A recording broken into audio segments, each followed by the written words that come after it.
pagtanggal ng hipon. Tatanggalin ang dumi ng hipon. Ayan. Kailangan may matulis kang gamit para matanggal mo. Ayan.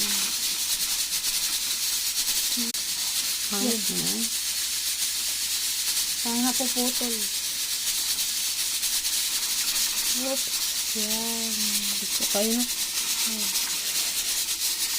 Hindi lang yan tatanggalin ang dumi, pati yung kanyang buhok. Buhok ng hipon. Pero ngayon, yung tinatanggal is yung ano niya, yung kanyang dumi. Yan. Nakaanda nilang uban, di nila tinatanggalan. Oh, para sa iba na walang alam. Oh, yan. Yan ang tinatanggal ng hipon. Sige. Bago mo kainin, linisin mo muna siya. May tai yan. Kanina to.